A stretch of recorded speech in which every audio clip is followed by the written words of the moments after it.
og reynda að blekkja. Svo fer hann á einkaþotunni sinum heiminn og segir okkur hinum að hjóli í vinnuna. Og þeir hittast á stóru ráðstefnum og ég held að sé 1200 einkaþotur. Þeir ekki einu svona að deila einkaþotu, bara einn í hver einkaþotu. Af því að þeim skítsama, þeir viti þetta er allt bull.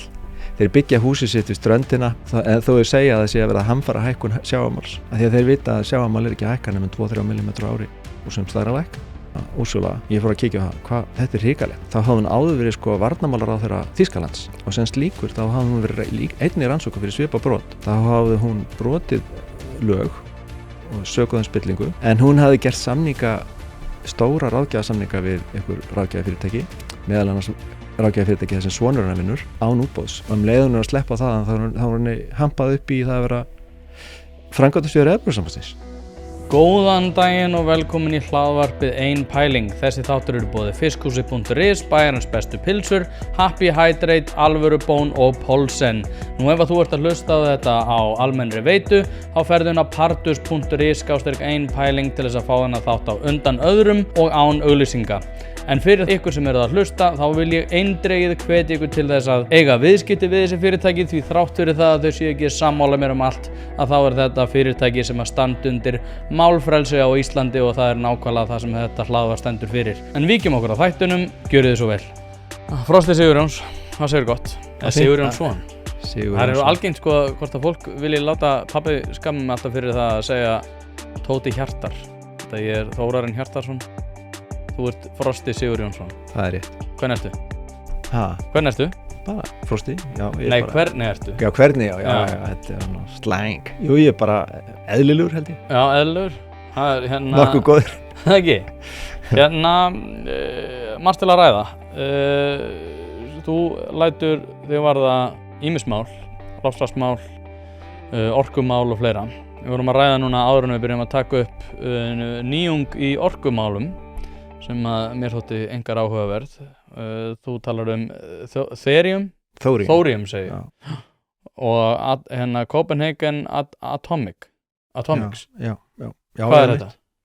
Já, við vorum að spjalla orkumálin, þá er svona ég er svona grúska í þessum orkumálum og tæknimálum, ég er rosalega áhuga á vísindum og tækni og ég hef verið að fylgjast nokkur ár með þessu Thorium þróun á Thorium tækninni. Hún var reynda fundin upp 1960 og svipað leitið og úran kjarnorkuverum fundin upp, voru líka fundin upp Thoriumver. En þau eru ólík að því leiti að þau nota Thorium sem er geislavirkt efni sem finnst í náttúrunni, bara í miklu meira magni heldur en úran og er örugglega miklu ódýrara og líka gefur miklu meiri orku per kíló heldur en úran.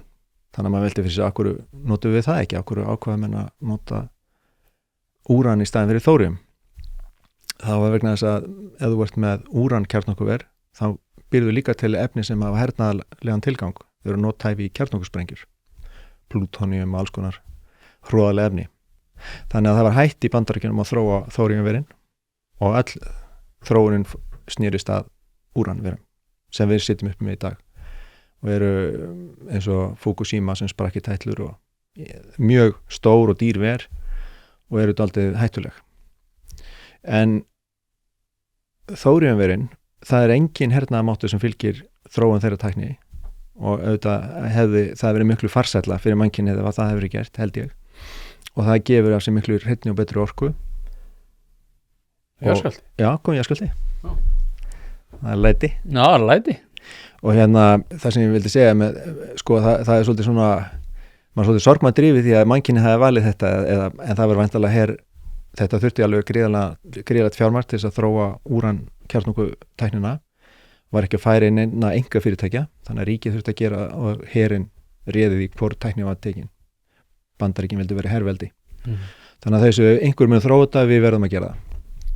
Þau skildu Thorium tæknina eftir.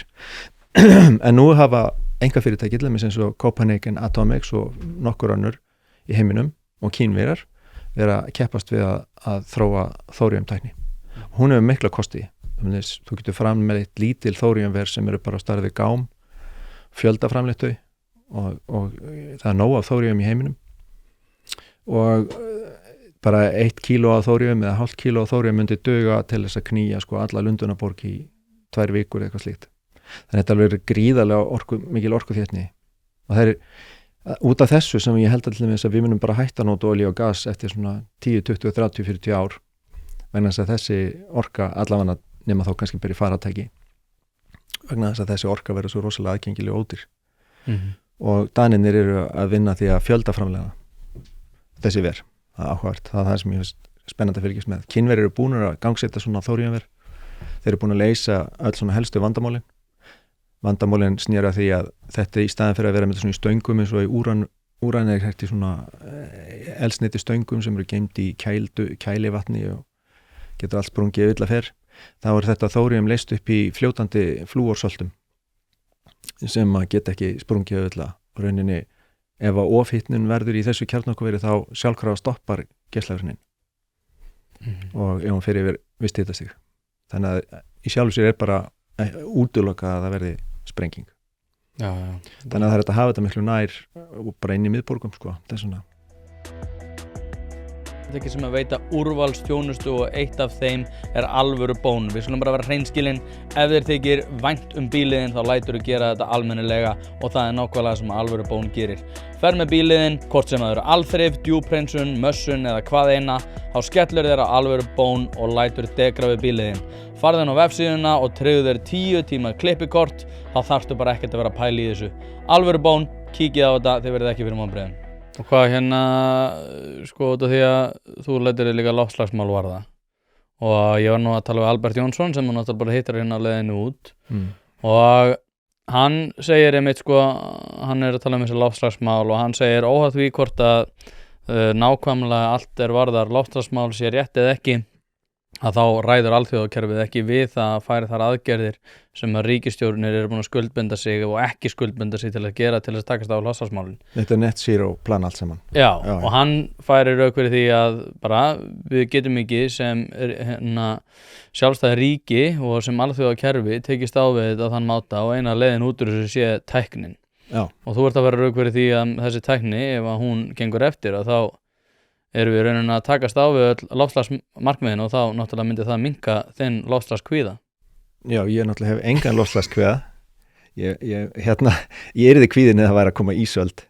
En sko, loftslagið er náttúrulega alltaf bara aðeins að hlýna eða kólna og við hefur verið tiltölulega stöðugt og það sem ég myndi virkilega hafa ágjörð af að það væri ísöld að koma. En mannkynið hefur alltaf blómstrað á hlýskeiðum, ekki á ísaldaskeiðum. Og bara síðasta kuldaskeið sem var frá 1350 til svona 1850 það var hroðalegt, það var bara kallað litla ísöldin.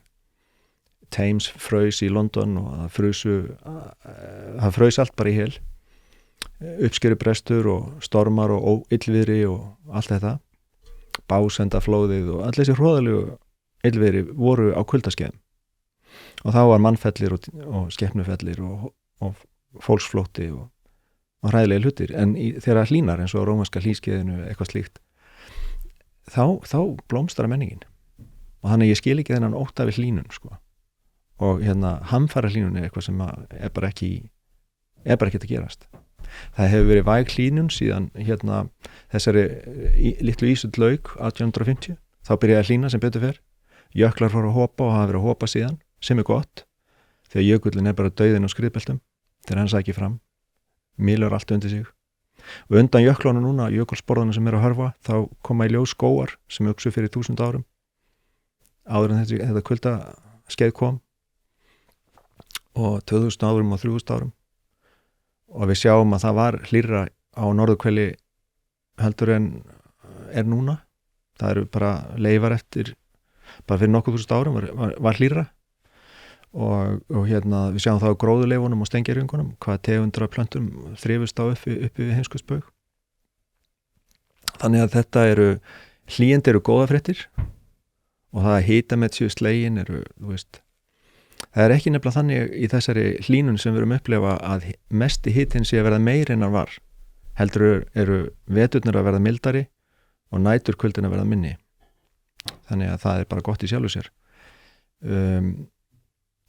En ég hef ekki áhyggjur af orkuleysi sko í framtíðinni ef að þessi þóríumver sem ef það tekst að klára að þróa þóríumtækni sem er núna bara komin á góðan skrið bæði í Kína og vonandi í Danmörku líka og fleiri löndum, þá erum við með orkubirgðir í þóríum sem duga til 10.000 ára til að gera allt sem við viljum Mhm. allt sem okkur dettur í hug í dag sko. Já, akkurat 10.000 ár af þórium án nokkurs útblástus, án nokkra mengunar. Það segir mér, hvað með geislaverk og úrganginn? Hann er í þessum þóriumverum, þá verður miklu minni geislaverkur úrgangur heldur en í úranverum. Hann er vandamál í úranverunum, en hann er ekki vandamál í þóriumverum, vegna þess að það verður ekki til mjög geislaverk efni eftir að þú ert búin að nota þetta. Heldur þau vægt geislaverk og hætt að vera geislaverk eftir eitthvað áratugi. Þannig, og það er miklu minna af spilliefnum sem kemur vegna þess að úranið það brennur, það má segja 90% af því er kjarnakleift, að meðan úranið það er bara 10% af því sem verður kjarnakleift og restin verður hættulegu rusli, en í þórium þá brennur 90% af því upp og nýtist. Það langar með að mér langar að mála upp eða tekna upp smá mynd var það svona pólitíkina. Þú varst náttúrulega hinn á pólitíska sviði á sinni tíma mér skólaði þarna inn í pólitíkina. Ég hef náttúrulega fyrst og fremst verið bara frumkvöðl og verið í atvinnulífinu megnið ævinni og var eiginlega bara hafði bara áhuga á tækni og hugbúnaðar og var að reka slík fyrirtæki. Típiskur framsóknarmaður. Típiskur, ég var ekki í neinu flokki sko. Var ekki í neinni pólitík og hafði enga skoðun á pólitík. Var bara fullu í atvinnulífinu. Alveg þang til að það var hrun. Þá hugsaði ég, þetta var skrítið og fór að skoða hvað gerðist. Og þá sá ég að það hafði bara verið keyrt út í skurð. Rútan fór bara út í skurð. Það var eins og enginn segði, við erum að fara út í skurð sko. Ég fara að segja, kannski verða bara fleiri að fara að skipta sér að sko. Kannski er ekki óhætt að vera bara að hugsa eigin hag og fyrirtæki sem þetta reka og fólki sem er þar sko. Þú er að fara að hugsa líka samfélagi sem þetta í og leggja mörkunum í því, annars bara gengur ekki það sem þetta gera. Þannig ég má segja, ég hafa bara vaknað svona til ábyrgðar og síðan hef ég eiginlega ekki sofnað aftur. Og ég fór að skipta mér af, þú veist, eins og ISAF-málunum og ég tók fullan þátt í baráttunni gegn ISAF-samningunum og við unnum sigur í því og eftir það þá skólaði mér svona inn á þingið. Ég hef líka tók þátt í baráttunni gegn þeirri hugmynd að Ísland ætti að ganga inn í kjölfar hrunsins inn í Evrópusambandið. Mér fannst það lúalegt að hefja aðildarviðræður þegar þjóðin var bara í losti eftir einhvers konar efnahagsáfall. Mér fannst það ekki heiðarlegt. Og nú finnst mér líka aftur svona óheiðarleiki og svona að fyrir að teima þjóðina inn í aftur Evrópusambandsumræður af flokkun sem höfðu ekkert á stefnuskráni þegar þeir voru hér í kosningunum. Bara tölu það að þeir ætla að vera að minnka verðbólgun, gera fullt af góðum hlutum, fengu bara glimrandi fylgi, svo bara fyrst sem þau segja og svo ætlum við auk þess að setja ESB-mál á dagskrá. Það finnst mér ekki heiðarlegt. Veistu hvað mér finnst merkilegt, og ég er ekki með að svara þessu, að áður en við höldum áfram með loftslagsmálin, að nú þegar að minnihlutastjórn Miðflokks og verkamannaflokks Noregs fóru núna í sundur. Þeir hættu í ríkisstjórnar samstarfi og í kjölfarið núna að þegar það kemur svona ESB hlynt stjórn á Íslandi, verkamannaflokkurinn í Noregi er hlyntur ESB aðild, að þá er EES-samningurinn brotinn. Og mér finnst þetta ekki vera einhver svona stórkostleg samsæriskenning að það er svolítið skrítið að þegar þú ert með flokka sem eru hlyntir ESB aðild á Íslandi og flokk sem er hlyntur ESB í ríkisstjórn í Noregi, minnihlutastjórn reyndar, að þá ákveður Evrópusambandið að brjóta EES-samningin. Já, þetta er svona merkileg tilviljun graf undan EES-samningnum sko, og segja kannski eða skapa eitthvað óöryggi hann. Ég held að reyndar ég þeirra skoðunar persónulega að þessi EES-samningu sé ekki uppaf og endir hagsaldar á Íslandi. Heldur það bara frjálsviðskipti. Við erum með fríverslunarsamning við mörg lönd og getum alveg bara verið með fríverslunarsamning við Evrópusambandið. Bara Bretar eru með slíkan samning við Evrópusambandið. Það getur líka verið samningur allskyns menningatengsl og menningarlegt samstarf, en til dæmis svo Kanada eru með fríverslunarsamning við Evrópusambandið og eiga mikil viðskipti, meðal annars selja Evrópusambandinu fisk og eru með lægri tolla en við á fiskinn sinn inn í Evrópusambandið í þessum fríverslunarsamningi. Þetta er stórkostlegt. Og þannig að það hefur verið talað hér eins og EES-samningurinn sé bara uppáður að endil alls á Íslandi. Það er bara algjörlega rangt. Við getum bara svo auðvitað verið með fríverslunarsamning við Bandaríkin og Evrópusambandið og Kína og öll lönd sem við viljum mega viðskipt við, það vilja allir kaupa fisk, það vilja allir borða fisk, það vilja allir orku, við erum orku og fiskiríkt land, það vilja allir koma til Íslands og heimsækja okkur og þar með vilja alveg að við komum heimsækja þá, við erum ekki til vandræða þegar við heimsækjum önnur lönd, þannig ég held að þetta sé ekki eitt vandamál, þeir vilja fá okkur í skólana sína, taka þátt í að greiða skólagjöldin, hvort sem í Ameríku og annar staðar, þannig ég held að unga fólkið og allir geti áfram hort björnstum geta áfram verið Evrópusinnaðir og verið eins og mér finnst vænt Evrópu. Mér finnst bara ekki gott, mér finnst bara ekki vænt regluveldið í Brussel. Mér finnst það vera að draga Evrópu niður. Mikið vænt það nú eiginlega bara búið að viðurkenna það í Draghi-skýrslunni. Og ég bjó í Frakklandi í nokkur ár og búið í Englandi og verið mikið í Evrópu og mikið vænt og bara dýrka þessa menningu. En mér finnst þessi tilhneiging þeirra sem stjórna í Brussel að setja þetta allt í eina súpu, það væri mikið tapun að segja, mér finnst ítölsk menning, það munur henni á spænskri og franskri og mér finnst það skemmtilegt. Mér finnst þetta eitthvað sem má ekki tínast. Mér finnst sérkenni hverja þjóðar vera dýrmætt. Hlaðvarpið er í samstarfi við fyrirtæki sem hafa sett svip sinn á íslenska menningu og eitt þeirra eru Bæjarins bestu pylsur. Ég og þú vitum alveg að þegar við fáum okkur pylsu sem ekki frá Bæjarins bestu þá vildum við að svo væri. Það segir það í orðinu, þetta eru Bæjarins bestu pylsur. Þið vitið það, ég veit það, skellið þessu hlaðvarpi í eyrun, farið á næsta sölustað og kaupið ykkur tvíhleypu ásamt einhverju góðu að drekka. Já, ég er sammálaður þar. En þá ætla ég að mála upp þessa mynd sem ég var að ræða á, í sambandi við Evrópusambandið. Að núna búum við þann veruleika að það er búið að setja fram, hvað ég var að segja, ekki skuldbindingar beint út af því að það er engin tilbúin til þess að undirrita bindandi samning. En aftur á móti þá eru fyrir áætlanir það að takast á við loftslags vána sem að steðjar hraðbirgð á okkur. Og Ísland vill vera í fararbroddi, allir flokkar vilja vera í fararbroddi, allir flokkar vilja allt frá því að lýsa yfir neyðarstigi í það að vilja vera í fararbroddi og takast á við þetta af festu og ábyrgð. Allir sem að Guterres segir að heimurinn sé að soðna og við séum að stikna og að það sé alltaf að fara til fjandans. Og svo erum við með álhatta samsæriskenningamenn eins og þig sem að segja að þetta sé allt della og við ætlum einhvern veginn að fara færa okkur frá því að vera með skuldbindingar sem að tryggir það að börn eigi hérna framtíð. Já. Ég þekki þessu umræðu mjög vel og það má alveg segja, ég hefi svona skiptaðan sem skoðan í þessu máli. Þegar Al Gore kom hérna og hélt fyrirlesturinn sinn í, alltaf ekki háskólabíu, alltaf ekki verið 2009 eða eitthvað, þá fór ég satt þarna og hlustaði hana fyrirlestur. Það var stórmerkilegu fyrirlestur og eitt af merkilegasta varu þessir ísborkjarnar frá Grænlandsjökli sem sýndu bara hvernig hitastigi hefði sveiflast 10.000 ár aftur í tíman. Gátu séð þetta frá mjög djúpum borholum, mælt hitan í borholunni og séð hvaða sameindir voru í loftinu þá og hvaða molekúl og svona. Og svo gátuðu metið út frá þessum kjörnum hvað mikill koltvísýringur hafi verið í loftinu og hvað hitastigi hafi verið. Og Al Gore segir þetta bara loka atriðið á hans kynningu, sjáu það er algjör fylgni milli koltvísýrings í lofti og hitastigs. Meiri koltvísýringur, meiri hiti. Þegar sönnunin er komin. Þannig að ég er bara alveg samfærður. Þannig að það er bara miklar á að gera þessu. Við erum að gera allt til að draga úr útblæstri, hugsa ég. Svo fer ég núna nýlegar að skoða vísindin og þá kemur í ljós að þetta var ósatt hjá Al Gore. Þessi borgjarnar sýndu fylgni en það sem gerist er að fyrst hitnar og svo kannski 200 til 300 árum setna þá eist koltvísýringurinn. Það er útilokað að koltvísýringur hafi valdið hlýnun sem að gerist áður en hann jógst.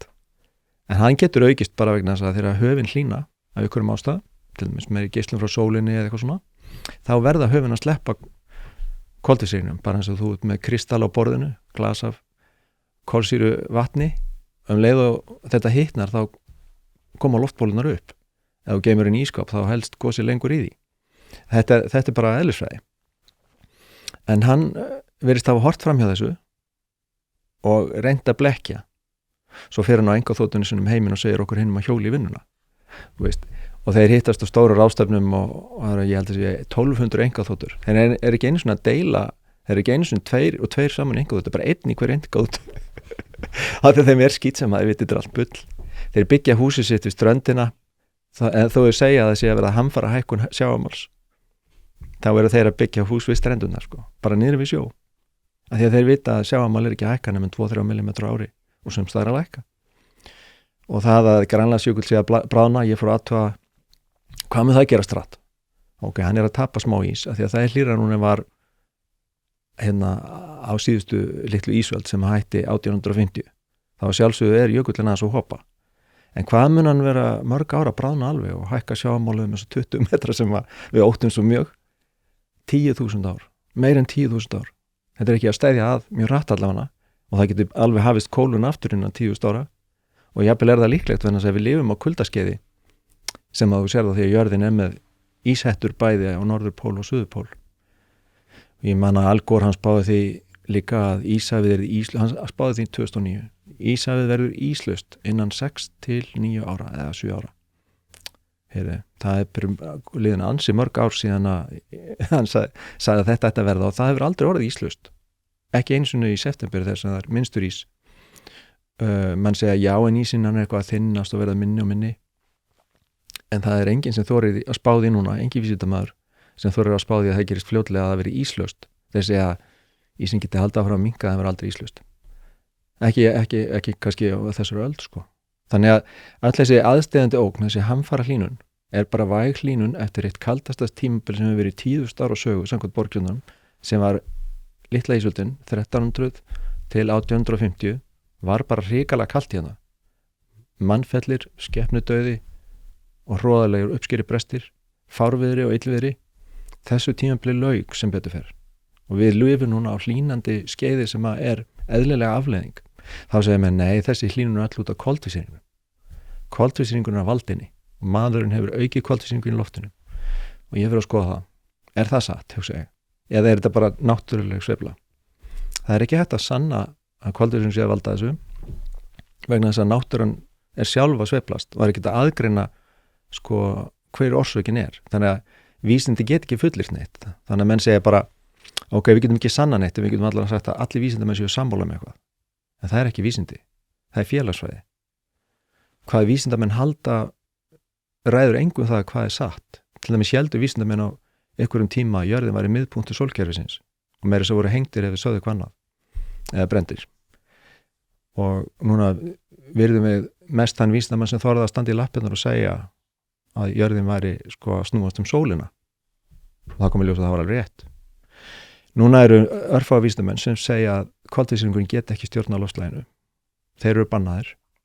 Það er til núna nýlega að orkumálráða Bandaríkjanna sem var skipaður í embætti af Trump hann skipaði 5 loftslagsvísindamenn til þess að gera skýrslu um það hvort að koltvísýringur ógnaði hagsmunum Bandaríkjanna og aukningin á honum og hvað Bandaríkjanna ætti að gera. Niðurstaða þeirra er sú, þessi skýrsla var að koma út fyrir nokkrum dögum, ég rendi gegnum hana. Niðurstaða þeirra er bara svo að þetta sé ekki að líkt til þess að vera að valda þeirri hlýnun sem er. Þetta sé náttúrulega sveifla miklu leyti. Aukning og koltvísýringi hafi aukið gert jörðina grænni af því að þetta sé mjög mikilvæg næring fyrir plöntur og ekki síst matvæla plöntur, korn og annað. Semst jörðin grænu svæð og jörðin hafa stækkað, eyðimerkur hafa minnkað víðast hvar, einhverjar eyðimerkur hafa stækkað, ég held 5% af með 90% af jörðin er að grænka, þá er eitthvað 5% sem er á sölna aðeins. Gróður kemst hærra upp í fjöll, hærra upp í átt að heimskautunum og er fljótara að vaksa. Og þetta er alveg rosaleg breyting og er að binda náttúrulega mikið koltvísýring af því að plöntur elska hann. Í gróður sem er haft ég held 4 til 5 sinnum með koltvísýringur heldur en er í andrúmsloftinu bara hérna út á götu.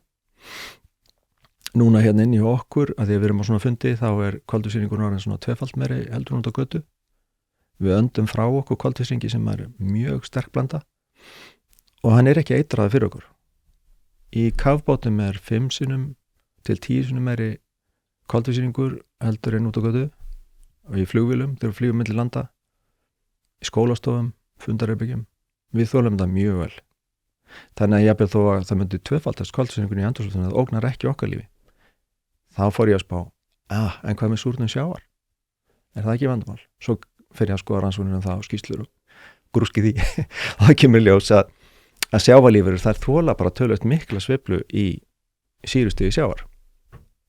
Sjórinn náttúrulega basískur, hann getur ekki orðið súr. Hann var reyndar örlítið súr fyrir milljónum ára þegar lífið í sjónum þróaðist fyrst. Alveg svo þegar við þróaðumst sem mannapar, ef það er þannig sem við erum til, þá var 10 sinnum meiri koltvísýringur í loftinu heldur en núna. Eða svona allavega 5 til 10 sinnum meiri. Þannig að við erum á tímum það sem er eiginlega skortur og koltvísýring í andrúmsloftinu. Plöntur hafa ekki nóg og við getum alveg þolað meira, sko. Já, þú segist vera hérna... Þannig að þetta er þveröfugt við það sem okkur er sagt. Allt sem ég er að segja núna. Já, en sko, ok, þú segist vera Galileo endur... Nei, það sé ég ekki. Jú, þú ert að segja það. Ég er ekki verður að þvíta og nýta skóting hans. Sko, það er að... Ég er að segja að það eru til vísindamenn eins og hann núna sem að þora að tjá sig þetta. Já, það eru til vísindamenn eins og hann sem að þora að tjá sig þetta og ég meina, ég náttúrulega líka setti mikið spurningamerki til þess að í COVID þegar ákveðni vísindamenn sem að við almennt tækjum alvarlega þá vorum við ekki að taka alvarlega kringu COVID-19 sem að mér þóttu einkennilegt og kannski ræðum betur á eftir. Já. En með þetta gera sko, ok, við höfum farið, ég man ekki, 1950 var 1 milljarður eða eitthvað og við stefnum í það að vera 10 milljarðar og svo myndi það einhvern tíma fækka en ég veit ekki hvort við náum upp í 10 milljarðar. Við náum aldrei 10. Nei, ég veit það, en óháð þeirri tölfræði alltaf. Já. Það var rétt að við verum aldrei 10 milljarðar en við erum aftur á móti miklu fleiri milljarðar í dag heldur en við vorum og við erum að losa alveg gríðarlega mikið. Við sjáum stór orkuver vera að nýta mikið orku, við sjáum útblásturinn af þeim, við sjáum steypunotkun Kínverja, við sjáum steypunotkun Indverja, við sjáum raftækjaþróun er búin að margfaldast bara á seinustliðum svona 10 árum, bæði í þróunarlöndum og annars staðar. Og ég skil alveg hvað það meinar sko, með alla þessa tækni og allt það en að horfa á þessar forsendur og þó svo að séu einhverju vísindamenn sem að þora að tjá sig að þá er erfitt að sjá það sem bara svona leikmaður að all þessi þróun og allar þessi mannafli og allar þessi tækniþróun, allar þessi steypunotkun og allt þetta sem við erum að blása út í umhverfið að það sé ekki hafa nein áhrif á okkar lífríki. Ég held að það sé bara mörgum sem að þykir það stór einkennilegt óháð því hvort að þetta sé alltaf rétt sem þú ert búin að segja að einhvern veginn að við séum ekki að hafa áhrif á þetta. Nei, ég segði bara loftslagið, ekki lífríkið. Það er alveg tvennt aðskilið. Ok, loftslagið er lífríkið, en þá velta líka margir fyrir sér, ok, það getur verið að það sem þú ert að segja sér rétt. Það getur líka verið rétt að það sem aðrir er að segja eins og vísindamenn og aðrir, að þeir sem að segja að loftslagsbreytingar séu vissulega áhyggjuefni, þeir væru kannski að segja eitthvað rétt líka og þá erum við með þá spurningu, ok, erum við að fara að taka sénsinn á því að sko kollvarpa framtíð barna á einhverjum mögulegri tækni sem að þú heldur að sé rétt en þegar að langstærsti meirhlutinn sem er ekki með þessa álhættakenningar eru líklegri til þess að segja að þetta sé eitthvað sem við ættum að hafa áhyggjur af. Þannig að þú ert tilbúin til þess að kasta teiningunum og bara vona að þetta sé allt í lagi þrátt fyrir þessa forsendur. Hlaðvarpið er í samstarfi við fiskhúsið.is. Fiskhúsið.is er heildverslun fyrir veitingamenn sem vilja það ferskasta og það besta fyrir sína kúnna. Hvort sem það er fyrir veitingareksturinn, hótelreksturinn, mötuneytið eða hvað annað, þá ferðu inn á fiskhúsið.is til að sjá það gríðarlega úrval sem að strákarnir hafa upp á að bjóða. Ef að þú vilt hið ferskasta og hið besta, þá gerir þetta sjálfsögðu almennilega, ferðin á fiskhúsið.is. Það er ekki til sú spurning sem að strákarnir hafa ekki svarið við, þannig enn og aftur fiskhúsið.is til að fá ferskasta og besta fiskinn á landinu. Nei, ég myndi aldrei kasta neinum teiningum í þessu sko. Heldur skoði í vísindin og eðli þessara hlýnunar og eðli þessara kenningar, á hverju byggir kenningin að semst að hún sé manngerð þessi hlýnun. Ég er alveg sammála því sko, ég er á móti allri mengun og allri óþarfa mengun í heiminum. En er koltvísýringur mengun? Þetta er sko bara fyrst og fremst plöntufæða sko. Þetta skaðar ekki lífverur. Þannig að það er bara spurningin sko, þessi mörk sem þetta hefur að aukast, við sjáum það, þetta er mælt á Mauna Loa í Hawaii er mælir sem er búin að mæla sem 1959 magnið í loftinu og það hefur játt og þétt úr, alltaf það ekki verið í krigum 300 þegar ég byrja að mæla og það núna komið 400 parts per miljón sem óra lítið magn. Ofsalega að fá, ef þú ert með sko 1 rúmmetra af andrúmslofti þá þetta bara pínulítill ósýnilegur teningur í þessum rúmmetri. Valla tekur eftir honum. En enga síður þá þetta þarna og þetta hefur, ég er ekki að draga í efa að gróðurhúsalofttegundir hafi áhrif. En mikilvægast að gróðurhúsalofttegundin í andrúmslofti jarðarinnar vatnsgufa. Og þetta virkar þannig að sólin hún hita jörðina með hátíðni geislun sem sýnilegt ljós. Jörðin geisla frá sér á lægri tíðni sem ósýnilegt ljós. En við sjáum það ekki, það innrautt ljós. Okkar augu sjá bara sýnilegt ljós, svona kallað sýnilegt. En sko, þessi orka sem kemur frá sólinni, hún lendur á jörðinni, skýin endurvarpa bara strax 30% af þessu út í geim, það svona sést jörðin langt að, hún lýsir, endurkasta sólinni, sólarljósinu, þannig að 30% af sólarorkunni kastast bara beint út í geim af skýjunum. Þannig að það skiptir rosalega miklu máli hvort að skýjaþekjan á jörðinni 1% meiri eða minni milli ára. Hún á meðaltali, þetta 30% sem að endurvarpast á skýjunum, en það verður pínu lítið breyting, 1%, þá hefur það 100 sinnum meiri áhrif, þetta 1% í aukningu á skýjahölu, heldur en 2-földun á magni sko koltvísýrings, 100 sinnum meiri áhrif. Þannig að það sem við erum að gera með koltvísýringin krækiber í þessari stóru mynd sem fullar í risastórum kröftum. Hafstraumar sem að fara með orkuna milli landsluta, heimsluta frá miðbaug og færa hitan upp til norðlægra og söðurlægra breiddargráða. Þeir eru að flytja alveg gríðarlega orku. Vindarnir geta komast ekki eins og í hálfkvisti við það. Lægðirnar og hæðirnar, þær eru bara aukaatriði, stóru hafstraumarnir eru rosalega sko hafið, þannig að þeirra sólarljós lendur á hafinu. Það kemst 30 metra ofan í hafið. En hérna í landinu þá hitna bara fyrstu 20 cm efstu sko. Og hafið getur geymt rosalega orku, hitaorku, og það getur geymt hann í 100 ára sko. Þannig að stundum að koma upp hafstraumar sem búin að vera að ferðast hnöttin sko það svona stort færiband. Það getur verið að hafa mikil áhrif á loftslagið og við vitum ekki hvað gerist fyrir þessum 100 árum þessi hafstraumur tók við sinni orku. Þannig að þetta er svo flókið kerfi að það ekki hægt að gera líkan á því. Þú getur ekki vita hvort að skýjahula verður 1% meira að minni eftir 2 ára eða ekki. Þannig að allar þessi líkon sem að segja hér muni hlýna eða kólna, þau hafa engin aðeim staðist. Og þannig að ég segi bara, hvað getum við gert sem mannkinn? Við getum undirbúið okkur undir breytingar, kólnun eða hlýnun. Í það ættu peningarnar að fara. En í staðin erum við núna að eyða öllum peningunum, öllum afgangspeningum og meira það, lífskjörun okkar farið það að reyna að draga úr útblástur í koltvísýrings, sem kannski ekki málið, kannski bara aukaatriði þessari stóru mynd. Annað sem að ég fór að skoða hvað skiptir að miklu máli þegar þú bætir koltvísýringi við, sem núna erum við konið 400 parts per miljón, sem segjum 2-földun frá 200. Ef við ferum undir 200 mikið, þá fara plöntur að deyja. Þannig að það útloka að fara niður fyrir það allána. En svo segja vísindin okkur, þegar þú skoðar þetta, að það sé svona fyrsti koltvísýringur sem setur á jörðina, hann hefur mestu áhrifin. Næsta tvöföldun hefur minni áhrif og svona næsta tvöföldun ennþá minni áhrif, af því að þetta eins og þú ferð að setja þig við sængina, fyrsta sængin sem þú breyðir yfir þig, hún gerir gagn. En 100. sængin breytir engu, skilur við. Við erum komin þegar upp í 300 sængur í koltvísýringi. Og það önnur sæng líka þarna sem heitir vatnsgufa. Og hún alltaf 4 til 100 sinnum meira heldur en koltvísýringur að magni til. Í andrúmsloftinu. Þá fer að hugsa, erum við núna að eyða öllum peningunum í að setja ekki hérna 15. sængina ofan á jörðina? Það skynsamlegt. Eða ættu bara að búa okkur undir breytilegt viðurfar. Og fjárfesti í innviðum, passa okkur að vera ekki svona rugli.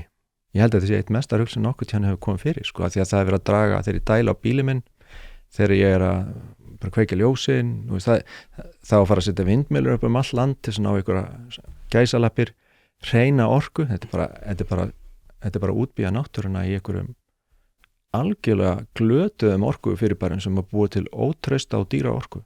Það sem allir, já nú ódýr, vindurinn ókeypis. Þá segi ég, nei, hún er ekki ódýr vegna þess að þú þarft að styrkja flutninganetti til að taka þessum orkubústi þessi 40% árunni sem að vindurinn blæs og svo þarft að slökka á einhverjum öðrum virkjunum sem verða þá óhagkvæmara því að það er ekki lengur í 99% nýtingarhlutfalli og allt þetta kostar og allt lendir þetta á reikningnum hjá börnunum mínum sem okkur öllum vantum. Ég held bara ef þykir vantum börniðin og barnabörniðin þá reynir að skerða ekki lífskjörra með því að eldast við ykkur hindurvitni eins og koltvísýring sem er gjörsamlega að öllu, ef því meira sem ég skoða þetta þá samfærist ég betur á þegar ég skoða vísindin sjálf þá kemst ég að því að þetta er afskaplega illa rökstudd kenning og hún bara stenst ekki vandlega á skoðun. Ég skora á loftslagsvísindamenn á Íslandi að hafa kjark til að segja það sem við vita en það hinga til að hafa það mist vinnuna að gera það. Já. Og þeir verða að vera pínu kjarkmeri. Já, það er einmitt alveg áhugavert sko. Ég hef fengið fleiri til að tala um vindorkuverin og mér langar aðeins að beina sjónum okkar því út af því að þetta er svona, hvað ég var að segja, þetta er úrlausnar, það kom einhvern veginn sko, það er rosalega mikið búið að tala um það að þurfa að minnka losun á Íslandi, minnka losun á ýmsum sviðum og einhvern veginn að samhliða þeirri umræðu hefur komið rosalega mikið um það að vatnsorkuver eru einhvern veginn svona eitthvað til að vera með ákveðin varhug gagnvart, það er orðið sem heitir vatnslot sem hefur verið mikið rætt í samhengi við það og þá hefur einmitt komið upp svo umræða að vindorkuver sé frábæra lausn með þessu út af því að það eyðileggur ekki landslagið í kring með einhverju vatnslotsumræðum og einhverju öðru en ég hugsa alltaf með mér bara þetta er ekki fallegt og þetta er ekki orka sem er áreiðanleg og þetta er ekki orka sem er ekki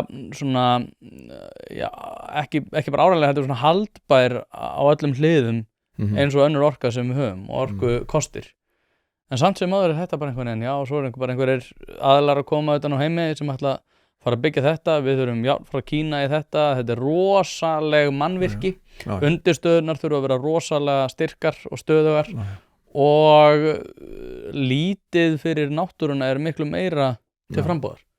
Mér fannst mín svona fyrstu viðbrögð þegar ég fór að kynna mér vindorku sem bara var þegar ég var bara unglingur þetta var svona glæsilegt sko, ég hafa mjög hrifin að þessu. Ég er sammála, ég var alltaf í Danmörku. Ég fannst þetta rosalega flott, ég hugsaði mér þetta er bara geggjað sko og auðvitað síðan þegar maður að skoða þetta betur og er þetta virkilega getur þetta keppt við vatnsorkuver í raun og veru, við erum með frábær vatnsorkuver og Landsvirkjun sem að mala gull fyrir þjóðarbúið, 20 milljarða arð og allt þetta fólk má ekki til þess hugsa að Landsvirkjun verið einkavætt til dæmis við eigum þetta þjóðin sko og við erum svo glöði við því að við erum með lága rafmagnsreikninga og stöðugt rafmagn og orku öryggi en nú er bara eins og án nokkrar umhugsunar eru 50 einkafyrirtæki út í heimi að óskatti því að fá að einkavæða vindorkun á Íslandi og ég var að hugsa býtu ætli við viljum verið þeim sporum eftir 10 ára að útlendingar eigi bara allar vindorku á landinu hefðu við viljað útlendingar ættu Landsvirkjun hvert færi arðurinn þú veist en alveg hugsunarlaust ætlum að leyfa bara erlendum aðlum að reisa vindorkuver hægri vinstri og ég sé bara nei, við svona aðeins bíða með það ég veit að Landsvirkjun er að byggja vindorkuver í nágrenni Búrfellsvirkjunar til þess að svona spila við sína hagsmuni að kannski þá í lélugu vatnsári að nýta vindorkuna sko á móti, það getur verið skynsamlegt en þegar vindorka er orðin stór hluta af markaðunum hér á Íslandi þá eins og til dæmis fyrir að gerast í Svíþjóð og Noregi og annar staðar þá breytist dýnamíkin svolítið mikið og til dæmis í Svíþjóð ég er að fylgjast mjög vel með umræðinu þar vindorku og þar er bara vindorku verið á hausnum vegna þess að þegar vindurinn blæs þau eru svo mörg sko, vindorku verið þar að þá snar lækkar verð á rafmagnið þau fá mjög lágt verð fyrir rafmagnið og þegar vindurinn blæs ekki þá þurfa þau kannski uppfylla raforku afhendingarsamninga með því að kaupa dýra raforku þannig að þetta er alveg rosalega óhagkvæmt og það er búið að vera gengdarlaust tap á þeim og þá fer maður að spyrja, en hver græddi þá yfirleitt á þessu? Hver græddi á þessu? Það voru þeir sem byggðu við vindorkuverin kannski bændurnir sem að leigðu landi undir þetta þeir sem framleiddu vindturbínunar í Kína þeir sem fjármögnuðu pakkan og tóku þóknunartekjur af fjármögnuninni en í rauninni er þetta að framleiða mjög dýra og svona erfið aðstöðu, ótrausta orku og svo mikil óana í Noregi með hvernig fjöllin og víðernin hafa farið. Þetta ekki þannig að þetta sé eitthvað endurheimt og afturkræft, skilur menn segja já, ekki bara hægt að fjarlægja svo túrbílunar, en það standa eftir vegir sem eru 8 metra breiðir allt, öll fjöll og fyrnindi til þess að koma þessum 30 hjóla trukkum sem keyra þetta upp yfir og steipubílum, og plönin í kringu hvert mastur eru, það eru bara 100 fermetra af steyptum plönum, og svo segir þetta vindorkuver og orkuver sem á skila í besta falli 25 ár, þá er það úrælt. Þannig að þú ert að raska ónumdu landi sem við hafum ekki eins og hjóla á þeim í dag, sko, hvað þá, annað, og þá ætlar að fara að raska þessu öllu saman, og þetta eru fleiri ferkilometrar undir hvert vindorkuver, og eftir 25 ár þá bara taka drasli niður.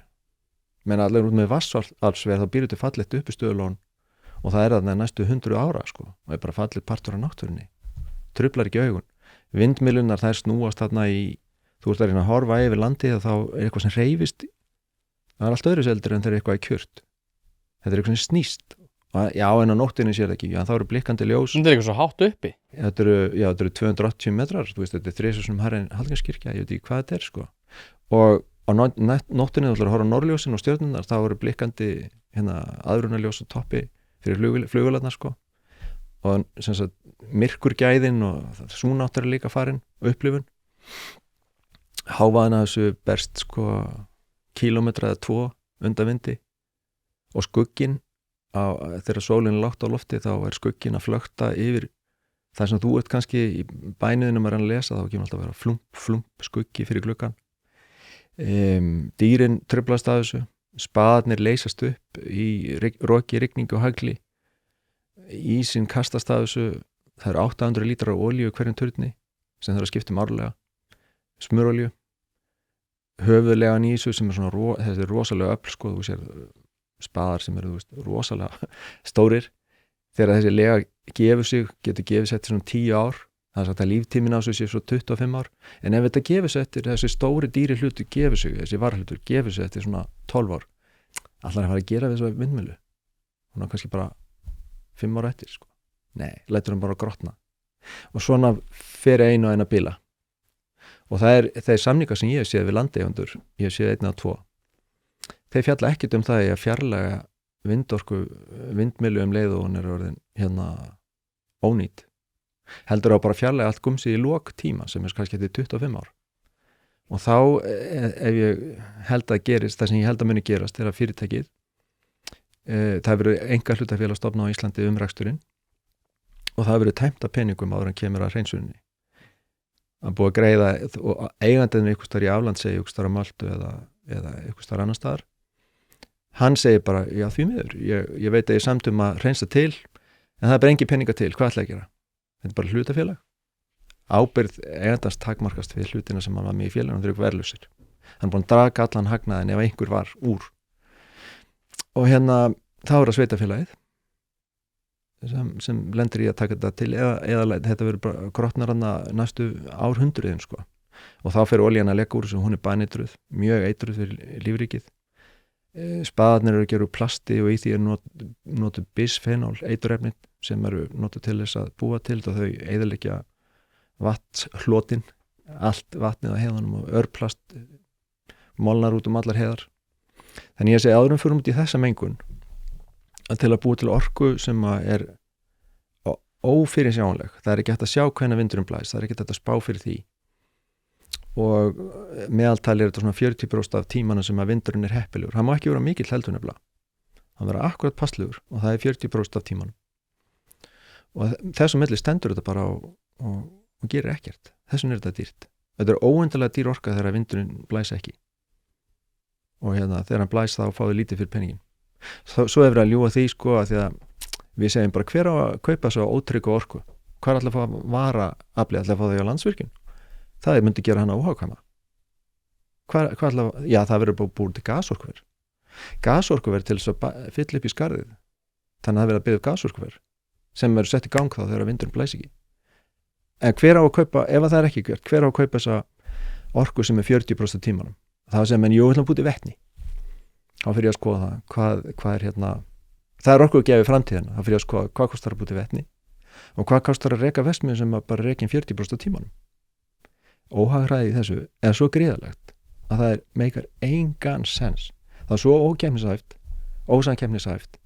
Það ótrúlegt. Já, þá ætlum að nota þess að hlaða rafhlöður sem að síðan losa batterið á hinum 60% tímanum þegar vind blæs ekki.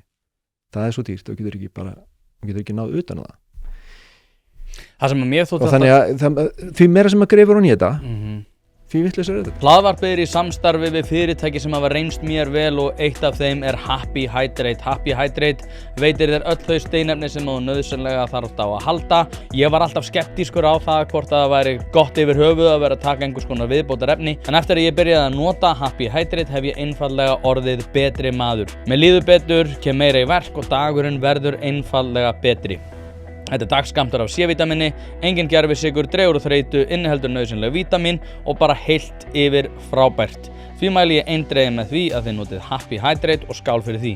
Sko, ég nefnilega, það er eitt sem er í þessu sem að mér þótti alltaf svolítið áhugavert, er einmitt það sem þú varst að nefna núna síðast, er að það fór til umræðu einmitt að hvað ætlum við að gera þegar að vindurinn blæs ekki, að þá verður gasorkur. Ég hef eitthvað, ætlum við að fara að vera með orkukost sem að byggir á því að þú þarf annan orkukost til þess að passa upp á það að þegar þessi orkukostur nýtist ekki. Þannig er vindorkan. En það er galið. Það er galið. Það er galið. En þannig ég hugsa með mér, það er sama hvernig maður lítur á þetta, að þetta á ekkert erindi hingað. Við erum með frábæra aðstöður, við erum meira þess að fullt af skynsamlegum virkjanakostum eftir í vatnsföllunum okkar sem eru bara tafðir vegna regluverk sem orðið allt og þungt. Mér finnst að þegar við erum að fórna íslenskri náttúru til orkuöflunar eins og við höfum gert vissulega með Kárahnjúkavirkjunum eða eitthvað slíku, reynda finnst mér hún mjög falleg og bara falleg virkjun og góð. Þá finnst mér samt að þegar þjóðin færir slíka fórnir þá eigi hún að eiga virkjunna og ef við ætlum að fórna víðernum undir vindinn þá skulum við eiga það saman. Hann er framsóknarmaðurinn í þér. Já, skulum gera það saman. Ekki að láta okkur útlendinga taka arðina því og skilja okkur eftir með ruslið. En eins og ég veit að ef að Landsvirkjun okkar fyrirtæki byggir eitthvað vindorkuver, þá mun hún taka til eftir sig, sko. Það er bara partur af pakkanum. Já, ég reyndar ekkert almennt séð svakalega tortrygging gagnvart erlendri fjárfestingu, en aftur á móti í þessu máli þá er þetta á vægast sagt einkennilegt. Já, hagsmunir fara ekki saman, þeir verða að fara saman, sko. Já, akkurat. Þú sagðir áðan að þú værir venjulegur. Þegar ég spurði þig hvernig þú værir, þá sagðir ég er venjulegur. Þú ert ekki venjulegur, að því leytinu til að þú ert ekki eins og flestir. Þú ert á öðrum skoðunum. Hvernig, sjálfstæður hugsuður er svona góð leið til að lýsa því. Það er ekki, það er ekki almennt í dag. Jú, ég held að ég er bara óttast að fólk þorir ekki mikið að segja hvað er að hugsa. Akkur ekki? Ég veit ekki, ég tala við fólk til dæmis, ég hitti mikið af fólki og spjalla við það, meðal svona þetta, allir sammála mér, eða mjög bara eiginlega flestir, En akkur segja ekki það?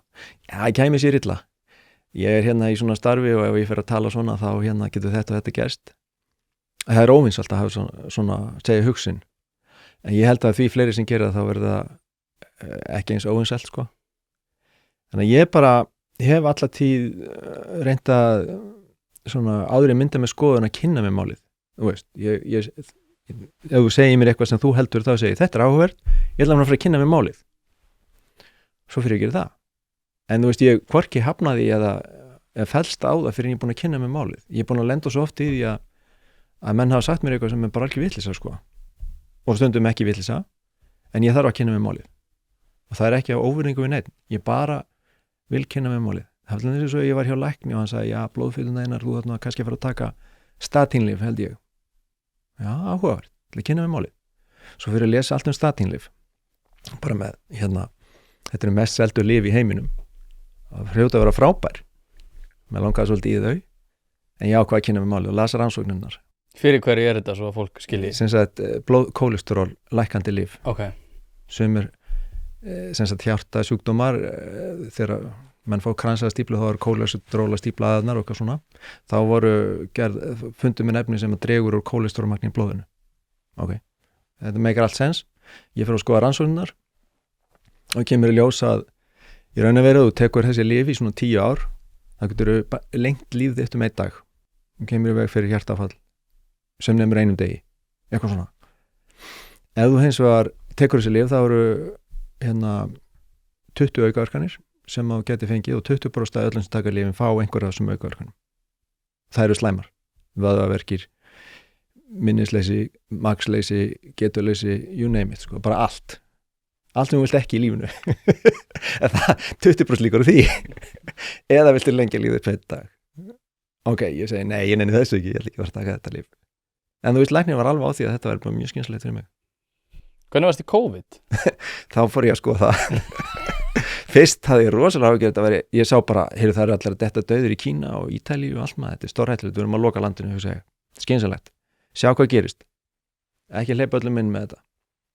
Ekki nema þá Íslendingum og reynum að biðja þá að vera heima sem komu nýkonur í Ítalíu. En svo fyrir ég að furða mig á því hvernig heilbrigðisvöld, þetta er ekki svona, svo kemur í ljós tölfræðin önnur, sko. Þetta er svona eitthvað ávið flensu og eiginlega bara mjög aldra fólk eða mjög í mikill ofþyngdi með aðra sjúkdóma sem eru að veikjast alvarlega og allt þetta. Og svona ég taka gögnin jafnóðum og mér finnst að ég komin á þá skoðun að þetta sé ekki svona alvarlegt þegar það er ennþá verið að sko hindra för manna sem er ekki. Svo finnst mér mjög skrítið þegar hérna eru komin bóluefni sem að geta ekki komið veg fyrir smitt en sem máttu ekki ferðast um sitt bóluhildur. Þetta rýmar bara ekki, sko. Er bóluefni ekki til að venda þess að tekur bóluefnið? Það dregur alvarlegum einkennum. Eitthvað svona, já, en þú veist, þú ætti samt að mega ferðast og þú veist ekki bólusettur. Þú veist, þetta meikar enga sens. Þannig að kom alls konar svona vitleysa í þetta. Og fyrst voru grímur, myndi ekkert virka, svo myndi grímur virka og svo virka grímur ekkert, sko. Svo þetta 2 grímur. Þannig að þetta var heilt sirkus að rugli, sko. Og auðvitað fyrst tek ég bara marka á þessu og svo byrja ég að skoða og svo fáum að vita meira. Ég meina spárum hvað margir myndu deyja og allt svona þetta, ekkert af þessu rættist og svo bara var þessi veira, hún er bara farin af plánutinu, sko, það er enginn að fá COVID nema þetta er bara eitthvað kvef, sko. Ég, sko, 3 mánuðum áður en að COVID kom til Íslands og áður en þetta var orðið svona stórmál, þá var sín dönsk heimildarmynd, það sem að var í rauninni bara sýnt frá í rauntíma þegar það var verið að lokksjóða fólk inni í Kína og verið að tala um það, þetta var algjörlega hræðilegt og ég sagði þetta kemur hingað og ég sagði ég veit þetta kemur hingað út af því að þetta er þannig útbreiðsla og við búum í þannig heimi og ég var alltaf að banna fólki að gefa 5 í vinnunni út af því að ég sagði nei þú veist þið skilji ekki, það er drepsótt að fara að koma hingað sem er mjög alvarlega í Kína. Drepsótt, sko, þetta var alveg svoleiðis. En ég taldi þetta vera það þegar Kína var að loka alla inni. Það var fjölmiðlarnir voru að gefa það mynd.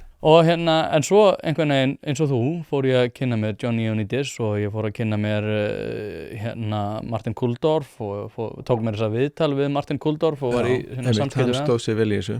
Hann þorði að tala og var rekinn fyrir það.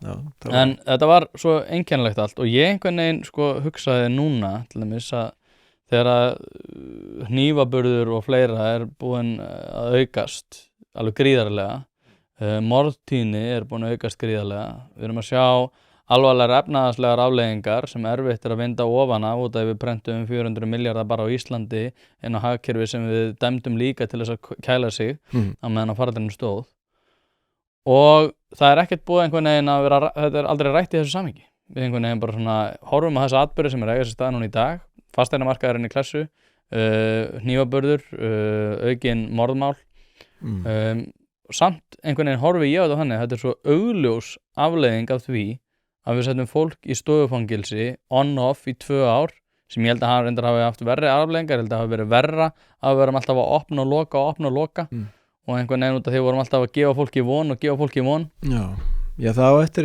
ég held að Ísland sé eitt að fá löndu sem á eftir að gera bara þetta upp, sko. En hvað þýðir það? Að gera þetta upp? Já. Ég held að þau þurfum að fá einhverja menn til að fara bara hvað gerðum við? Hvað gerðum við hér rétt? Hvað gerðum við rangt? Hvernig ættum við að bregðast við næst? Og ég held að slík nefnd þurfum bara að skila niðurstöðu og þá er yfirleitt skipað bara einhver hópur sérfræðinga og sem að afla gagn og reyna að meta eitthvað út frá þessu en þú veist, auðvitað er það ekki endalega lausn á neinu. Ég held að sé rétt hjá þér að þessar aðgerðir voru skaðlegar og ég held að svo hugmynd, ég talaði til dæmis þegar ég fór að skoða þessi bóluefni þegar þau koma, hversu illa rannsökuðu voru, þá fannst mér svo kærulaust að fara að sprauta bara alla sem líka ekki voru í hættu, líka því að þau, sko fyrst var sagt að voru bara örugg og áhrifarík, það komið ljós að voru hvorki örugg né áhrifarík.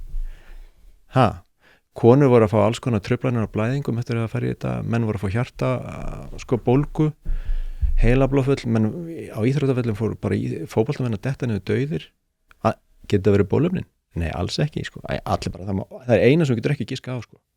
Samt þetta órannsöku efni, sem nota algjörlega ný aðferð við að verja þig gegn veirum og ég fór að káfa í þau. Ég kemur í ljósa að jafnvel í rannsókninu sem Pfizer afhendi, í þeirri rannsókn var placebo-hópur sem fekk ekki bólefnið og annar hópur sem fekk bólefnið, að það dóu fleiri í hópnum sem fengu bólefnið. Samt var þessu efni gefið neyðar markaðsleyfi og þó að Pfizer hefur tekið fram að það veri ekki eðli þessa bólefnis að koma í veg fyrir samfélagslegt smitt. Alls konar svona hlutir og maður sé bara hvað var í gangi og núna er Ursula von der Leyen sem er framkvæmdastjóri Evrópusambandsins og gerði samningin kaupin á bólefnunum fyrir 20 milljarða evra, ég held að sé 70 milljarða evra, getur ímyndaði tölunar og Íslandi 7 milljarða evra sem við erum að borga, eða 7 milljarðar, eitthvað svoleiðis, sem í krónum við þurftum að borga. Þessi samningar voru gerðir í smáskilabóðum, svona aðalatriðin, við forstjóra Pfizer, Simon Burla, og hún hefur ekki viljað afhenda þessi smáskilabóð.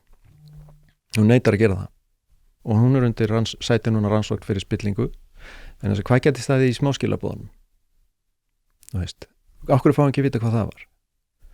Og nú er maðurinn hennar, bara hann fekk skömmu síðar eftir þennan samning sem hún gerði við Pfizer, þá var hann komin í stjórnunarstöðu í mRNA rannsóknarfyrirtæki í New York. Hann er vissulega menntaður læknir, en ekkert leiðaljósir mRNA rannsóknum. Nei, en giftur henni, sko. Núna er búið að setja það á hold. Sem tók ákvörðunum, sko, 70 milljarða evru kaup á efni sem hafði ekki verið full rannsakað. 4 skammt á hvern einasta íbúa Evrópusambandsins. Mjög einkennilegt. Hún hafði verið áður, Úrsula, ég fór að kíkja á það, þetta er hrikalegt. Þá hafði hún áður verið, sko, varnarmálaráðherra Þýskalands. Og sem slíkur, þá hafði hún verið einnig rannsókn fyrir svipabrot. Þá hafði hún brotið lög og sökuð spillingu og síminn smá skilabóðun aftur og neitaði að afhenda hann. En hún hafði gert stóra ráðgjafarsamninga við einhver ráðgjafafyrirtæki fyrir varnarmálaráðuneytið, meðal annars ráðgjafafyrirtæki þessum sonur hennar vinnur, án útboðs. Það er útboðsskylda á öllu yfir einhverjum tölum, einhverjum fjárhæðum í Evrópu eins og hér, þegar ríkið er að kaupa eitthvað. Hún bara braut tölug, slapp einhvern veginn þaðan og leiðun er að sleppa þaðan þá var henni hampað upp í það að vera framkvæmdastjóri Evrópusambandsins. Sem við erum að fara inn í, 2027. Kemur svo hingað og segir að umsóknin okkar sé gild, sem að var búið afturkalla. Þetta er alveg ótrúlegt. Og mér finnst óheilindin í kringum þetta allt saman og spillingin hann í Evrópu, ég bjá náttúrulega í Suður-Evrópu í 5 ár. Menn að tala um að Ísland sé spilt, við erum svo kórdrengi með það sem er gerist í Evrópu. Ég er bara að segja, eins og þetta er bara fólk á Íslandi auðvitað ekki að sætta okkur neina spillingu. Hlaðvarpið er í samstarfi við stöndu og mikilvæg fyrirtæki og eitt af því er Polsen. Polsen.is til þess að skera hvað eina, hvort sem þú þarft að fara í bílrúðu skipti eða einfallega bílrúðu viðgerð, þá ferðu inn á Polsen.is. Ef það er stjarna í framrúðinni þá bara bókaru tíma á heimasíðunni, ferð með hann og hann er tilbúinn samdægurs. Ekki vera með stjörnu í bílrúðinni, Polsen.is, láttu græða rúðuna strax í dag. En ég get sagt ykkur að Evrópa myndi bara ekki funka nema, sko, það er bara allt spilt. Því sunna sem hún ferð fyrir meira. En Já, en sem spillingin þarna í Evrópusamtinu svo mikil að það hefur ekki tekist að endurskoða ársreikninga Evrópusambandsins í bara mörg ár. Hvað veist þið þá að við séum að fara að stefna þangað? Fyrst þú barist nú gegn því hér áður? Ég vil berjast gegn því og ég vil vekja athygli á sko því að það er enga veginn hagsmunir okkar að ganga inn í Evrópusambandið. Það eru þetta hagsmunir Evrópusambandsins að fá Ísland. Þá vantar aðgang á norðurslóðum, bara fiskveiðilögsaga Íslands upp á 200 mílur og svo eigum við hafsbotnin í kringu landi bara miklu stærra svæði sem getur verið fullar af auðlindum, alls konar snefilmálmum og við veitum ekki hvað sko, orku og jarðhita og þannig að við erum með mikið af fersku vatni, orku og próteinum, landsvæðum, vinda sem víðernum sem eru gírnileg og ef að við treystum, þetta hefur gert okkur þrátt fyrir sem sagt fámennið og hversu afskekt við erum, kleift að verða eina ríkustu og efnustu þjóðum heims á örskömmum tíma. Bara árið 1900 þá vorum við bara í hálfgerðum torkofum skilu og þá voru Danir ríkir og þjóðverjir og allir orðnir löngu ríkir sko. Við höfum orðið bara háþróað þjóð á meðtíma, mikil dugnaður og mikil af góðum aðstæðum. Ég held að það sé bara Norðmenn og Svisslendingar sem hafa jafn gott og við í á Evrópusvæðinu og ég held að það sé mjög mikilvægt að við ráðum okkar málum sjálf. Ég meina okkar aðstæður eru ólíkar til dæmis þeir sem eru í Þýskalandi, svona ákvarðanir sem teknar eru í Brussel. Það er hljóta miðast við mannfjöldan í Evrópu sem er þungamiðan í kringum Þýskaland og Frakkland og þeir segja bara okkur vantar fisk, við erum ekki næg fiskimið það er ykkur með 300.000 atkvæði við erum með 400 milljónir atkvæða, hvað erum við að gera? Við verum að gera þetta allt jaft sko. Við erum öll í þessu saman það er ekki heppilegt fyrir okkur að færa þeim þessa freistningu þennan freistnivanda því miður bara getum ekki treyst neinum fyrir því það er bara eins og Norðmenn sem eru með olíusjóðin sinn og okkar lífeyrissjóð stútfullar af peningum og olíusjóð Norðmanna veist, allir lífeyrissjóðir er bara svona tómir nema bara í Hollandi og ég held Danmörku það eru bara kalt tómir sko, það er ekki dýðum það er bara komandi kynslaði sem þurfa að halda líðan á löppunum eftir að veist, og þær eru að verða fámennari sko.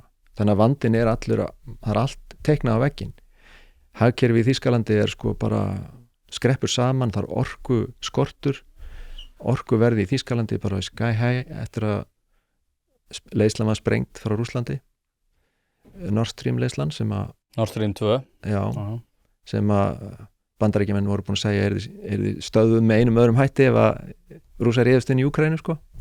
Svo komum frétt frá RÚV Rússar sprengdu leiðsluna það var bara augljóst hverju hefðu gert það mögulegt, það var Bandaríkjamenn náttúrulega þeirra tækni, þó kannski Úkraínumenn hafi ítt á takkan, ég veit það ekki en að þessi leiðsla mátti ekki vera náttúrulega opin og það voru nokkra ástæður fyrir því hún var lokuð Pútín var búin að loka fyrir en að lofa að opna ef að stríðinum myndi ljúka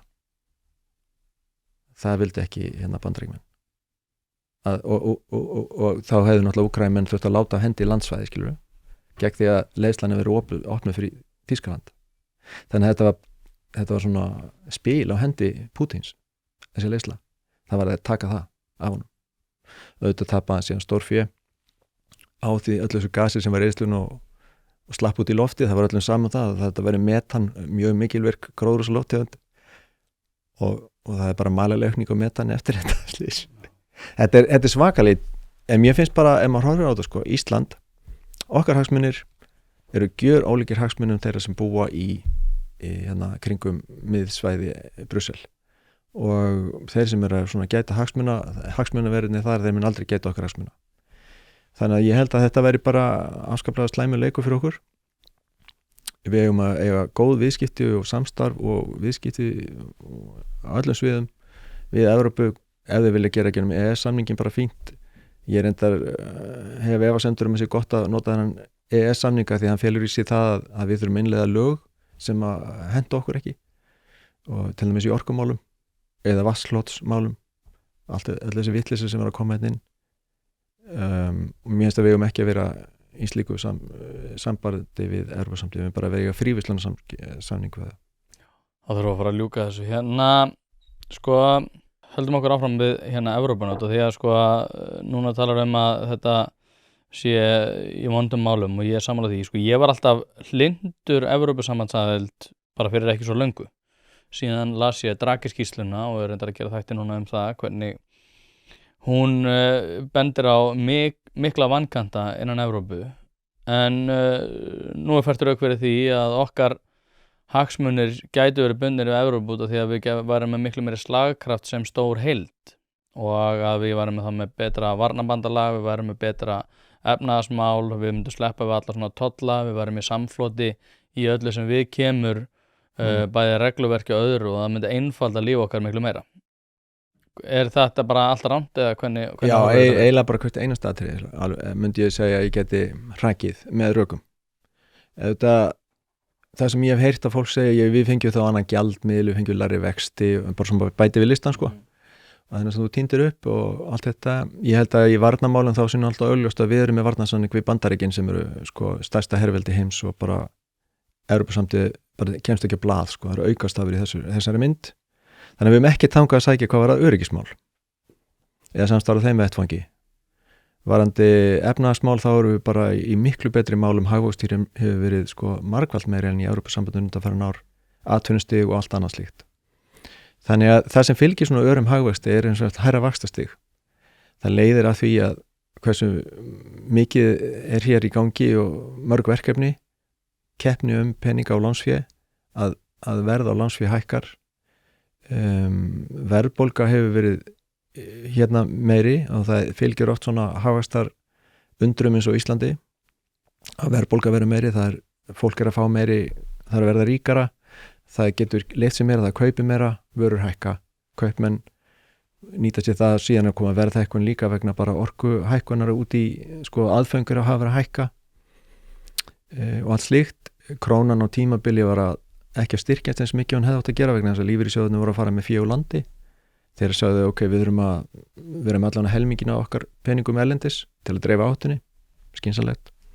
Þeir eru búnir að því núna, þannig að krónan er að styrkjast, þeirra útrás er að hægjast og ég held þess að þegar krónan styrkist þá lækkar verð á erlendum aðföngum, verðbólga minnkar að þeim sökum. Hvað heldur henni þá uppi? Það eru verðlag á húsnæði og sú hækkun hefur hægt á sér. Ég held að þetta háa vaxtastig sem að Seðlabankinn hefur að halda uppi er allt of hátt. Það hefur engan tilgangi sjálfur sér að vera að hækka vexti hér ef að innflutt korn er að hækka, skilur, það hefur engin áhrif sko. Og ég er ekki sammála peningastefnu Seðlabankans, en ég tel ekki að lausnin sé svo að ganga í Evrópska Seðlabankan sko. Viltu annan gjaldmiðil? Nei, ég held að sko, ég skoða þetta mjög vel eftir hrunið. Er það eitthvað sem þú skoðar aldrei og segir bara svona, ég er nenni ekki að skoða þetta? Já, margt sem ég hef ekkert vita á og þá segir ég það bara strax. En þú heitir núna á mál sem ég hef skoðað og ég skrifaði með þess að ritgerðum þetta mál endurbætur á fjármálakerfi Íslands fyrir forsætisráðuneyti þegar ég var á þingi og það var með þess að skrifaði manna í The Economist og Financial Times og hún fekk mjög góða dóma og hefur þýtt á pólsku, arabísku og japansku. Þannig að það var eitthvað vitt í henni og bara hún er gefins, maður getur bara halað niður. Já, ég setja hana kannski í hlækjana. Já, og þetta er a better monetary system fyrir Ísland. Af því að Ísland, við getum talað hana út í að setna þessari ritgerð, en ég hef skoðað þessi mála miklum áhuga því að ég veldi virkilega fyrir mig hvort það væri vonlaust að vera með sjálfstæðan gjaldmiðil, en svo fór ég að skilja betur eðli gjaldmiðla eftir ég fór að rannsaka þetta allt saman og alla gjaldmiðla. Og eðli gjaldmiðils eins og íslensku krónunar er að fullnægja þeim þörfum sem að íslenska hagkerfi hefur. Þetta er ekki alheimsgjaldmiðil, þetta er ekki gjaldmiðil sem fer út til París og kaupir eitthvað á kaffihúsi. Þú getur notað evru í það, hennar hlutverk er að vera svona alheimsgjaldmiðil. En fyrir lítið hagkerfi og jafnvel mjög lítið hagkerfi, jafnvel fangelsi getur verið með gjaldmiðil sem eru þá oft sígarettur. En Ísland, það er sem sagt engin mörk fyrir hversu lítið hagkerfi getur verið til þess að hafa mikið gagna gjaldmiðli. Þá myndast í staðin fyrir þá geta allir framleiðslu þættinni nýst betur ef að gjaldmiðil er til staðal. Og eðli gjaldmiðils er að vera, hann má ekki hafa neitt verðgildi sjálfu sér, hann má ekki vera vara eins og sígarettur eða að því að það er skemmast og eðast og svona, hann þarf að vera í rauninni hugmynd, hugbúnaður eins og krónan er. Við bara færum milli reikningar sko, mjög effektíft. Þess vegna er ég til dæmis á móti að nota gull sem gjaldmiðil, að gull er ykkur vara sem lítur öðrum lögmálum heldur en þörfum okkar hagkerfis. Bandaríkjadollar myndi ekki lúta lögmálum okkar hagkerfis. Það er ekki hægt að vera með sjálfstæða peningastefnu, sem er mjög mikilvægt til að draga úr áföllum, til þess að halda atvinnustiginu. Ef við til dæmis verðum með evruna og hún væri of sterk og við varum bara í einhverju stellingu sem að Þýskaland var ekki, þá væri hún of sterk, svo getum við verið of veik. Það er eins og verið með hitamælinn sem sýnir hitan í Berlín og segja hann miða allar ákvarðanir í Íslandi við hann. Við getum það ekki. Við verðum að hafa hitamælinn sem að við okkar aðstæður. Og það algjörlega rangt að gjaldmiðill lítið hagkerfi geti ekki með hagkerfi. Það eins og til kenningar um það að hversu stórt svæði getur samnýtt hagkerfi, samnýtt sama gjaldmiðil. Það kallaður það var hagfræðingur sér Henry Mundell sem að fjallaði það hvað veri nauðsynlega skilyrði til þess að fólk á einu svæði getur verið með sameiginlegan gjaldmiðil. Það þarf helst að tala saman tungumálið, geta fært sig innan svæðisins, vera tilbúið að greiða skatta sem nýtast á öðrum stöðum í svæðinu, alls konar svona hlutir. Það þarf ekki væntu hvort annað. Það bara eins og að vera með sameiginlegan bankabók. En það kemur í ljós til þess að Grikkir og Þjóðverjar eru eiginlega passa ekki sama myntbandalagið. Og þeir illa gekk eins og í hruninu og Þjóðverjar sögðu við Grikki, þið eru bara að borga skuldir ykkar. Þá sögðu Grikki bara, heyrðu, þið eru bara búin að Við erum í þessu saman. Við erum í þessu saman og þeir stálu líka nasistarnir stálu allir gullinu frá Grikkjum eitthvað svona, þá kemur bara upp eitthvað svona eitthvað óvild. En á Íslandi við erum allir í þessu saman, við erum svona monokúltúra, það hefum verið það. Við erum með sömu gildi og svipuð. Ég óttast ef að hér verður eitthvað fjölmenning þá getur það horfið þessi samstaða sem er með þjóðinni. Eðli máls samkvæmt. Og þá verður erfiðara með sameiginlegan gjaldmiðil. En sem sagt fólk sem hefur sambærileg gildi svipuð svona standa saman það að hafa sameiginlegan gjaldmiðil og þá sparar þér að fá slíkan gjaldmiðil láni annars staðar. Við búum hann til og engu, við búum krónum til og engu hér á Íslandi. En ef ekki þá tekjum við bandaríkjadollar, það eru það að flytja inn bara mörg bretti af seðlum og síðan ef eitthvað áfall kæmi þá myndi bara allir sem hættu peninga segja, heyrðu, best að forða þessu úr landi af því að það verður kreppa á Íslandi næstu 10 árin, þá verður peningaskortur á Íslandi og það verður bara mjög erfitt að fá pening.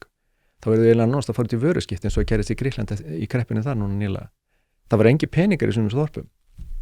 Evrurnar fóru allar til Englands að kaupa íbúðir, bara forða sér af því að það var fyrirsjánlegt að það myndi ekkert gerast í Grikklandi í langan tíma. Þannig að þetta eru hluti sem að fólk verður að átta sig á dýnamikinn að vera með gjaldmiðil sem er trúr þjóðsinni og það sem að mjög auðamenn dreymir hér á Íslandi er að taka upp aðra mynd en þess að þá er ekki hægt að stoppa á því að forða sér þegar hilla gengur hérna. Það fara með fyrir annað. Það finnst rosalega ósangjant að dúsa einn inni með okkur þú veist, þegar áfalli kemur en með því að vera með samlega mynd þá njótu vel saman og við, þetta er svona smá framsóknar mennska þá lendum við saman í högginu og þá dreifist það á okkur alla sem þjóð, það verður ekki eins mikið atvinnuleysi, það fari ekki eins mörg fyrirtæki á hausinn en að fara í gegnum nálarauga gjaldþrotsins sem tekur mörg ára er mjög dýrt og það myndast mikið atvinnuleysi. Svo segir menn, já, ef við varum með annan gjaldmiðil þá er þetta meira atvinnuleysi en er það ekki bara gott? Ég hef heyrt menn segja þetta Ég segi þetta er bara mjög slæmt Það versta sem kemur fyrir fólk sem er að geta ekki unni fyrir matnum sínum og húsnæðinu. Það er hróðalegt. Þá fara glæpirnir í gang Já. Þannig að ég held að þetta sé bara því betur sem ég þetta mjög mikilvægt að vera ekki búið til eitthvað glansmynda því að hér verið tekin upp evra eða eitthvað önnur mynd. Þetta er afskaplega mikilvægt fyrir okkur og ef við skoða bara hversu vel hefur gengið hjá okkur. Við höfum vegna þess að við erum með krónuna, það hafa lífskjör og þessi gríðarlega hagvöxtur, það hefði gengið upp Það hefði ekki getað ef við hefðum verið með fast gengi og bara til dæmis ef við hefðum með allt og lága vexti, þá hefðum við fjárst í að tómur í vitleysu, bara eins og gerist á Spáni og Grikklandi. Við vorum með vextina sem leiddu þess að við fjárfestum í réttu hlutunum. En vissulega er erfitt fyrir ungt fólk að eignast húsnæði og annað slíkt en það aðra lausnir á því. Og ég tók þátt í að skrifa skýrslu 16 tillögur til þess að hjálpa fólki að komast á leigumarkað yfir í það að eignast sitt eigið húsnæði. Meðalans þá voru ákveðið að fara að bjóða svokallað hlutdeildarlán við framhald af því. Það sem ríkið eða getur átt með þér íbúð, hluta íbúðinni, svo þegar þú selur það bara fer. Ég þekki þetta mjög vel. Þetta er hugmynd sem kom hingað frá Breitlandi í gegnum þessa skýrslu sem ég vann með fyrir ráðherra málaflokksins á þessum tíma. Ég hef reyndar mikið tekið þetta fyrir hlutdeildarlánin, ég tel að þetta hafi verið óhappa skref. Já, þetta hefði verið óhappa skref ef þetta hefði verið ofstór hluta af markanum, en þá hefði þetta hækkað fasteignaverðið. Þannig að hluta ráðlíkingunni var að þetta yrði bara til þeirra sem annars gætu ekki keypt og í bara fyrir nýtt húsnæði helst sem að væri byggt með ákveðnum skilyrðum. Þannig að þetta var hugsað þannig til þess að einmitt að myndi ekki valda verðhækkunum á húsnæði. Það sem hefur valdið verðhækkunum á húsnæði er gríðarlega eftirspurn vegna örrar fjölgunar í landinu og Airbnb og allt það. Við gerðum meðal annars tillögu að því að draga hans úr þeirri spennu. Það var ekki farið til því. Þannig að spennan hefur verið alveg rosaleg. Loka spurning, allar aftur á þing? Nei, já, sko, ég tók þessa vakt þarna. Í hvað flokk myndir þú fara? Í dag? Ég var, sko, ég vil ekki tjá mig um það. Ok, En ég hafa þetta opið. vildi bara leiðrétta eitt sem þú sagðir að allir flokkar í Íslandi verið þeirra skoðunar að loftslagsmál væri vandamál. Ég fór að skoða þetta, hver væri stefnan fyrir síðustu kosningar, tók þetta því að allir flokkar nema Miðflokkurinn og Flokkur fólksins voru með stefnum sem að hljóða eitthvað það að þetta væri mesta, brínasta mál stjórnmálana væri að bregðast gegn loftslagsvánni sem væri að mannavöldum, sko. Það var játning frá öllum flokkum nema Miðflokknum sem sagði að hann svona, ég held að orðalagi hafi verið hann bara hafnaði allum öfgum í þessu máli eða ykkur svona ykkur töfveiklun og óþarfa æsingi sem ég fannst bara skynsilegt að tekur svona skynsimis nálguna og það var ekkert fjallað um það í flokki fólksins, þannig að ég horfi til þessar mála þegar ég Nú þrengdir svara við spurningunni í 2 flokk allavega. Já, mér finnst þetta stórt það að fara aftur á þing. Ég fer ekki aftur á þing vegna þess að ég held að margir hafa mjög gaman að þessu, mér fannst ekki eitthvað sem ég langar að gera aftur, sko. Ég stóð mig bara eins vel og ég gat, sko, og gerði allt sem ég gat, en þetta var góður skóli, nú skil ég hvernig það virkar og svona, en þetta heillaði mig ekki að fara aftur, sko. Frosti Sigurjónsson, við tökum að hérna húsnæðismálin og fjármálin. Hver tekið þetta á það eins og ég held að allir að taka hérna vaktana. Þetta er bæði góð skóli og getur það lítið gott að leiða. Drífið ykkur á þing. Frosti Sigurjónsson, takk aðeinslega fyrir að koma þangað til næst. Takk fyrir.